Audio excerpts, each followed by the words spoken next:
Hello बच्चों, welcome back to my channel Aki Guru class में आप सभी प्यारे बच्चों का स्वागत है।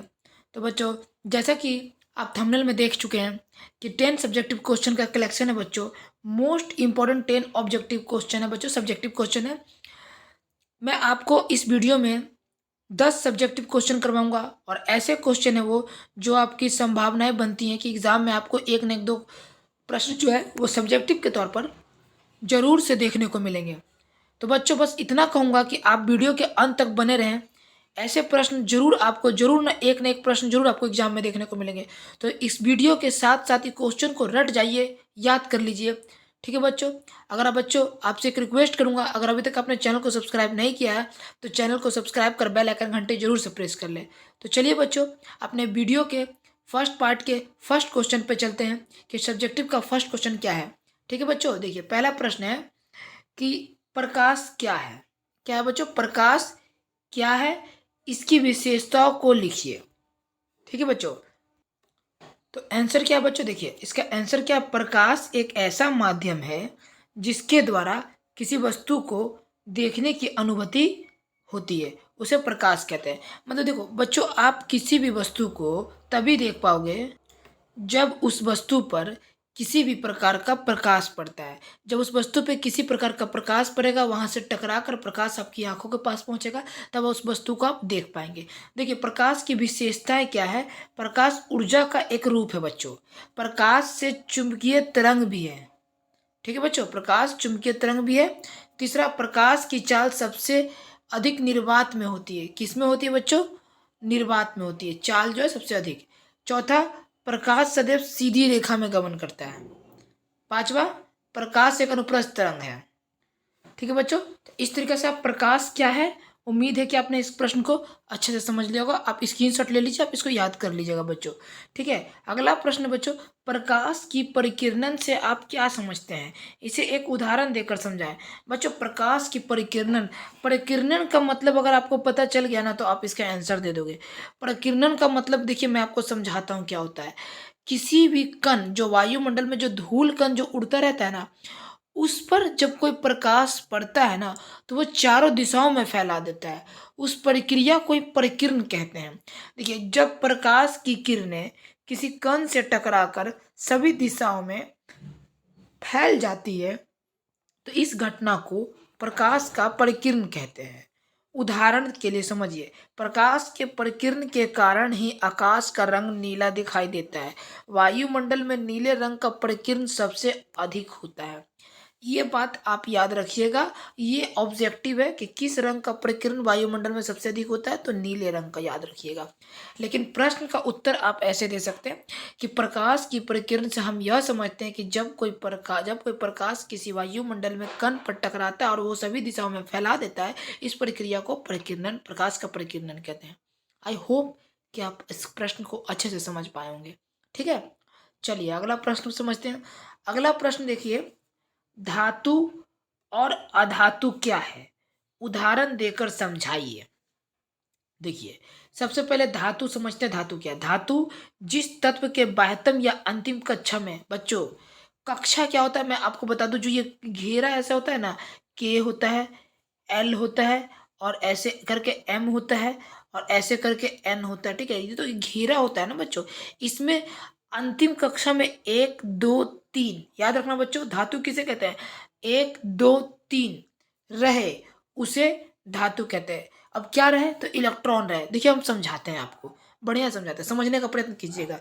आप सब बस कोशिश कीजिए कि हम समझना चाहते हैं तो आप समझ जाइएगा। जैसे यह एक कक्ष बना दिए, इसमें के लिख दिए। ऐसे ही ना पढ़े होंगे बच्चों आप। इसमें एल होता है और इसमें आपको एम होता है बच्चों, और इसमें आपको बड़े वाले अक्षर में, बड़े वाले डिब्बे में एन होता है बच्चों। ठीक है, एन होता है। अब यहाँ पे देखिए उदाहरण के लिए सोडियम, सोडियम का परमाणु संख्या कितना होता है? 11। आपको एक बात हमेशा ध्यान रखना है, 11 होता है। पहले वाले कक्ष में 2 से आप ज्यादा नहीं इलेक्ट्रॉन डाल सकते हैं, दूसरे वाले में 8 से ज्यादा नहीं डाल सकते, तीसरे वाले में 16 से ज्यादा नहीं डाल सकते। हाँ कम डाल सकते हैं पर ज्यादा नहीं। तो जैसा कि आपको पता है बच्चों कि सोडियम का परमाणु संख्या कितना है? 11। तो पहले वाले में 2 तो डाल सकते हैं। अब 11 में से 2 निकल गया, कितना बचा? कितना बचा? 9 बचा। तो 9 बजा, तब सेकंड वाले में 9 तो डाल नहीं सकते क्योंकि 8 से ज़्यादा मैंने मना किया अभी, तो 8 डाल सकते हैं। अब 9 में से 8 निकल गया तो कितना बचा? 1। तो अंतिम कक्षा में कितना बचा? 1 इलेक्ट्रॉन बचा कि नहीं बचा? अब आप ये समझिए बच्चे, अब आप जब ये समझे कि अंतिम कक्षा में जब ये 1 इलेक्ट्रॉन बचा, तो यहाँ पे क्या बोल रहा है कि जिसके अंतिम कक्षा में 1, 2 या 3 इलेक्ट्रॉन रहता है उसे सोडियम कहते हैं, और सॉरी उसे धातु कहते हैं। ठीक है, देखिए एक से और समझिए, जैसे एग्जांपल में मैग्नीशियम का ले लीजिए। अंदर में 2 होता है तो 2 बच गया। मैग्नीशियम का परमाणु संख्या यहाँ पे 12 है, तो अंदर में 2 होता है, 2 बच गया। बाहर में फिर अब कितना होगा? तो 2 में से 8 हो गया, 8 2 10 हो गया ना। अब एक बाहर वाले में भी 2, 8 और 2 कितना होता है? 10 होता है। अभी भी 2 बच रहे हैं, तो 2 बार। अभी क्या बोलेंगे? 1 रहे, 2 रहे, 3 रहे, उसको धातु। तो सोडियम मैग्नीशियम भी हमारा धातु हो गया। ठीक है, अधातु किसे कहते हैं? जिस तत्व के बाह्यतम कक्षा में 5 या 6 या 7 इलेक्ट्रॉन होते हैं उसे अधातु कहते हैं। देखिए इसे भी आसानी से समझ सकते हैं। आपको पता है बच्चों कि ऑक्सीजन का परमाणु संख्या कितना होता है? 6। अगर इसको कक्ष बनाएंगे तो अंदर वाले में 2 डालना है तो 2 डाल देंगे। ठीक है, बाहर वाले में अब ऑक्सीजन का परमाणु संख्या कितना होता है? 8। जब 8 में से 2 निकल गया, कितना बचा? 6। तो बाहर में हम कितना 8 से ज़्यादा नहीं डाल सकते, लेकिन कम डाल सकते हैं, तो कम कितना? 6।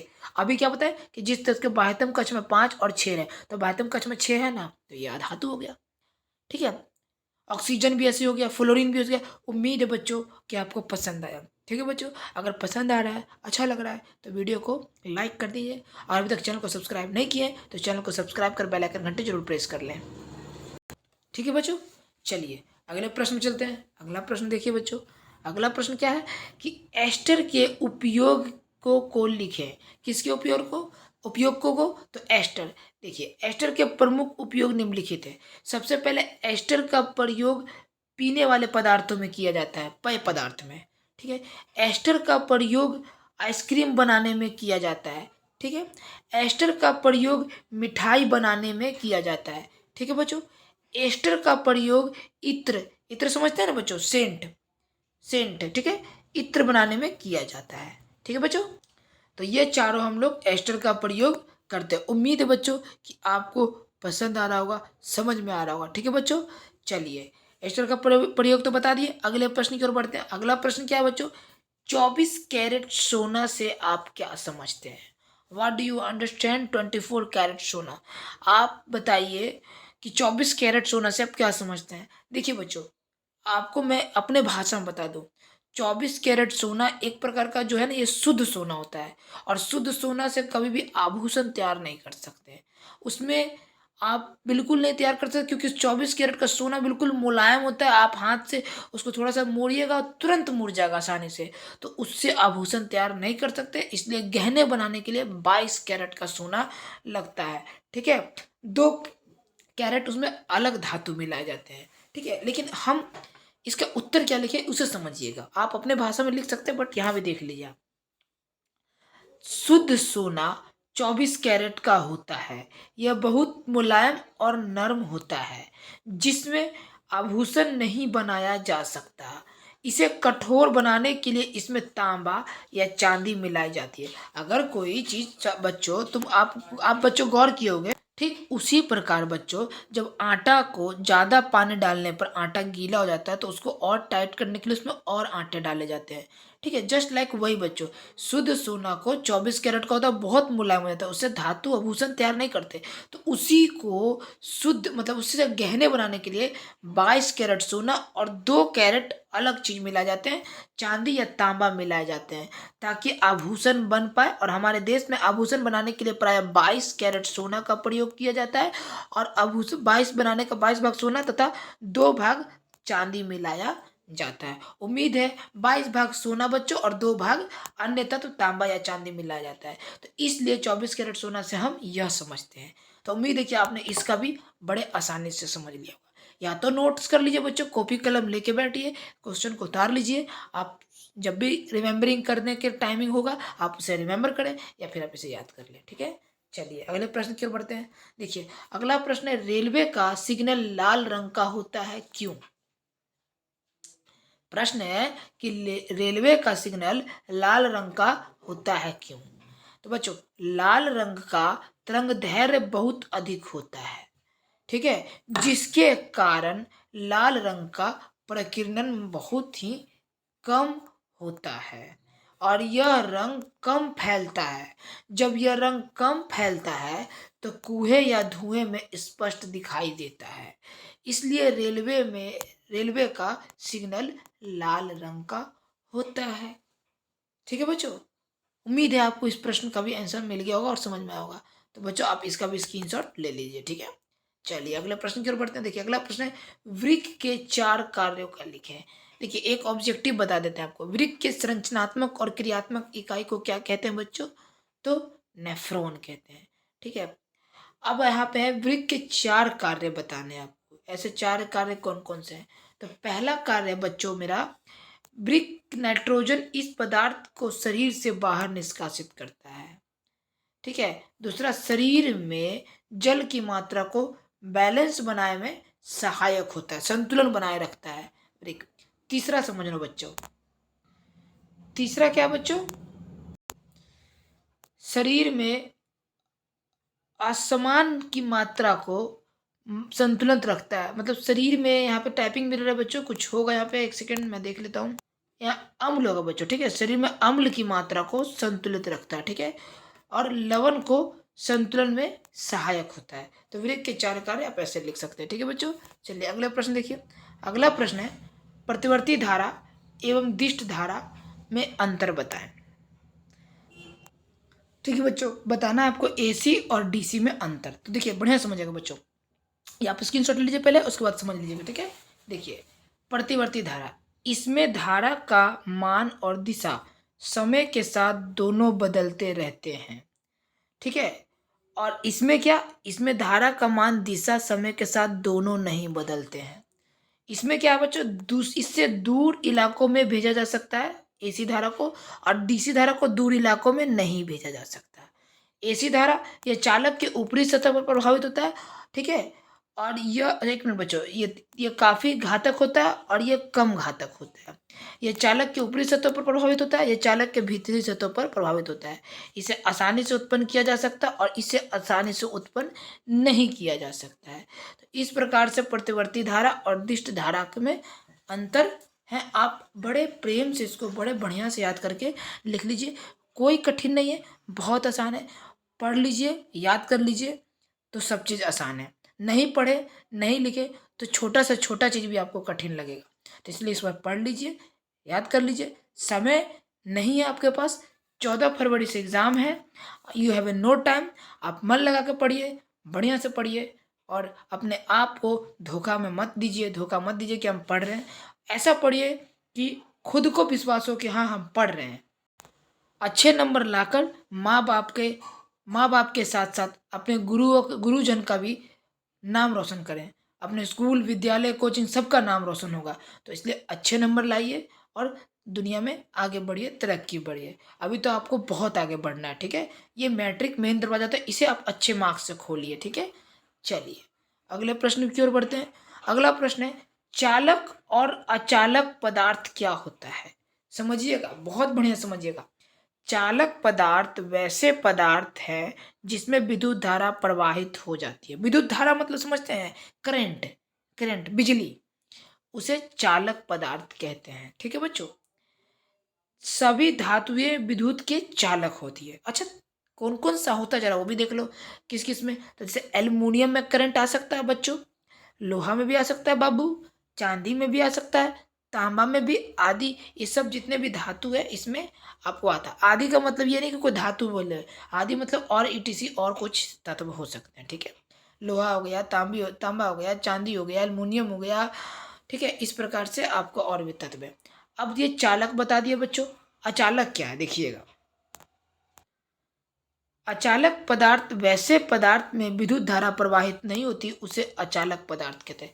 वे देखो, वैसे पदार्थ जिसमें करंट नहीं लगता है उसे हम अचालक पदार्थ कहते हैं। ठीक है, अब वैसा पदार्थ आपको बहुत सारा पता है। हाँ बच्चों, लकड़ी है, कपड़ा है, मिट्टी है, चमड़ा है, प्लास्टिक है, और भी ऐसे तत्व धातु आपको पते होंगे जो कुचालक होंगे। ठीक है बच्चों, तो सभी अधातुएं विद्युत के कुचालक होते हैं। तो बहुत उम्मीद है और मैं आशा करता हूँ कि आप सबको एग्जाम में अगर चालक और अचालक पदार्थ किसे कहते हैं तो बहुत आसानी से लिख देंगे। आपको याद हो जाएगा। वैसे पदार्थ जिसमें करंट प्रवाहित की जा सके, जिसमें विद्युत धारा जाए, उसे चालक कहते हैं। लोहा, एल्युमिनियम, चांदी, तांबा, ठीक है, ग्रेफाइट। और वैसे पदार्थ जिसमें करंट ना जा सके, यानी विद्युत प्रवाहित ना हो सके, उसे अचालक कहते हैं। लकड़ी, लोहा, मिट्टी, शीशा, प्लास्टिक, ग्लास, ये सब क्या है? ये सब अचालक है। और सभी अधातुएं विद्युत की क्या होती है? कुचालक होती है। ये कॉमन है, याद रखिएगा, ऑब्जेक्टिव में गिर जाएगा ये। ओके, चलिए आगे पे चलते हैं। अगला प्रश्न क्या है? अम्ल क्षार में अंतर बताइए, लिखिए। देखिए, लास्ट क्वेश्चन है और बड़ा लॉजिक क्वेश्चन है, बड़ा मजेदार क्वेश्चन है। 99% हर बार एग्जाम में ऑब्जेक्टिव सब्जेक्टिव दोनों के तौर पे देखे जा चुके हैं। It's a very very important प्रश्न, इसको लगा लीजिए, ठीक है? तो इसको बढ़िया से समझिएगा। अम्ल और क्षार में अंतर देखिए। अम्ल पहले देखिए, अम्ल किसे कहते हैं? अम्ल तो सबसे पहले वे पदार्थ जो स्वाद में खट्टे होते हैं, तो सबको जानता है। और क्षार स्वाद में कड़वे होते हैं। ये दो कॉमन ऐसे हैं जो सबको जानते हैं। लेकिन और क्या है भाई, और जानते हैं? अम्ल वे पदार्थ हैं जो जल में घुलकर हाइड्रोजन आयन प्रदान करते हैं। याद रखना, अम्ल वे पदार्थ हैं जो जल में घुलकर हाइड्रोजन आयन प्रदान करते हैं, ठीक है। और क्षार पदार्थ है जो जल में घुलकर हाइड्रोक्सिल आयन प्रदान करते हैं, ठीक है बच्चों। देखिए, मैं आपको याद करवाता हूँ, मेरे साथ बोलते भी चलिए। अम्ल, ठीक है बच्चों, अम्ल वे पदार्थ है, कौन से? वे पदार्थ है जो जल में अगर उसको डाल दें ना, तो वो H+ यानी हाइड्रोजन आयन प्रदान करेंगे। और क्षार बच्चों, क्षार वे पदार्थ है ना जो जल में डाल दे तो OH मतलब हाइड्रोक्सिल आयन प्रदान करते हैं, ठीक है। अम्ल स्वाद में खट्टे होते हैं, क्षार स्वाद में कड़वे होते हैं, ठीक है। आगे देखिए, अम्ल नीले लिटमस को लाल कर देते हैं। क्या बच्चों? नीले लिटमस को लाल कर देते हैं। और अम्ल नीले लिटमस, बच्चों यहाँ पे एक सेकेंड, यहाँ पे गलती हो गया बच्चों। यहाँ पे होगा अम्ल लाल लिटमस को नीला कर देते हैं, ठीक है। यहाँ पे ये होगा, ये टाइपिंग ये थोड़ा गलत है। यहाँ पे लाल लिटमस को नीला कर देते हैं और अम्ल नीले लिटमस को लाल कर देते हैं, ठीक है। उदाहरण के लिए HCl हाइड्रोक्लोराइड क्लोराइड, ठीक है। और H2SO4 हाइड्रोजन सल्फर डाइऑक्साइड, ठीक है। और ये उदाहरण के लिए क्या है? सोडियम हाइड्रोक्साइड और पोटेशियम हाइड्रोक्साइड, यानी कि NaOH और KOH, ठीक है बच्चों। आप इसका स्क्रीनशॉट ले लो बच्चों। इसका स्क्रीनशॉट नहीं, इसको गलत है बच्चों। ये यहाँ पे लाल लिटमस को नीला कर देते हैं, ठीक है बच्चों। तो बच्चों, इस तरीके से 15-16 मिनट के अंदर में मैंने पूरा आपको सब्जेक्टिव कंप्लीट कर दिया। एकदम चुनिंदा प्रश्न है बच्चों, चुने हुए प्रश्न। यहाँ से 2-3 प्रश्न आपको एग्जाम में कंफर्म है कि देखने को मिलेंगे। रट जाइए, याद कर लीजिए, उतार लीजिए दिमाग में, चाहे जैसे हो। उम्मीद है मेरी बातों को आप समझिएगा और मेरी बातों पे खड़े उतरिएगा। तो बस बच्चों, आज के लिए इतना ही। उम्मीद है आपने हमारे चैनल को सब्सक्राइब कर रखा होगा। अगर नहीं किया है तो चैनल को सब्सक्राइब कर बेल आइकन घंटी जरूर प्रेस कर ले, ठीक है। तो बस आज के लिए इतना ही। मिलते हैं अगले स्टडी के वीडियो में। तब तक के लिए बाय बाय, टेक केयर, जय हिंद, जय भारत, जय भारत। स्वस्थ रहिए, मस्त रहिए, ठीक है।